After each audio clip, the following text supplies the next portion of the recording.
But this is where sort of mental health, though, is critical to ensure the delivery of those goals and keeping an eye on it and making sure that you've got an environment that allows people to express their feelings and where they're feeling vulnerable. We all feel vulnerable now and again. And again, going back to your question around how things have changed. I mean, back in the 80s and 90s, mental health wasn't even a thing. It wasn't even talked about at all, and people that went off work, whatever the stress was like, crikey, well, that's a bit odd. Yeah.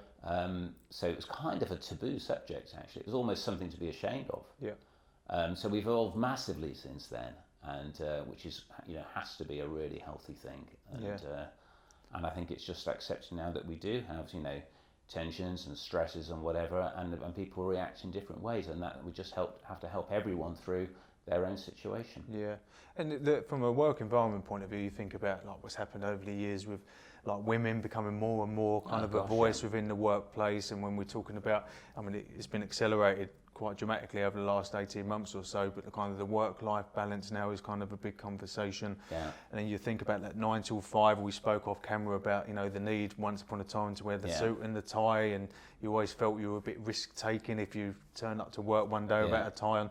So with that, bringing the men's kind of mental health into conversation in particular because of the month that we're in, and there's a question that I don't often read off paper, but it's a delicate one, like I said, so I just want to kind of I want to articulate it correctly. But what is the one piece of advice you have for men out there that are challenged, torn about opening up, facing the things that are coming up for them, mainly within the workplace or outside of it? Like you said, the times have changed in regards to how it's kind of seen.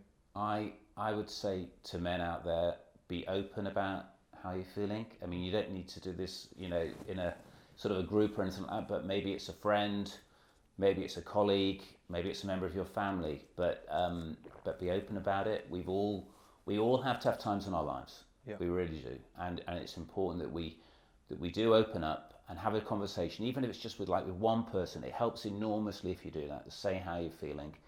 And it's just, the work-life balance thing is, in my view, has deteriorated significantly over the last 20, 30 years. And it's just changed. It really has. And it was never as extreme as it is today, in my view. There was much more time for the outside of work stuff because of that connectivity. And I think it's crept up on us. And it's something that's sort of, very real, and we need to work to manage through and be disciplined about how we do it, whether it be you don't look at your emails over weekends or whatever works best for you.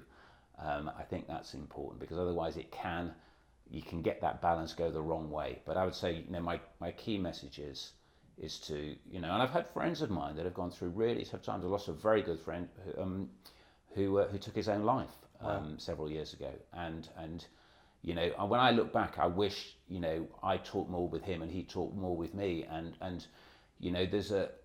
it's an important thing to do and not bottle it up. I know that's easier said than done, because often there's a sort of a shame thing around it or whatever, or people feel nervous about being open, but be open, and then look after yourselves as well on the health side of things. Look after yourselves, get a bit of exercise, even if it's a walk, and just sort of,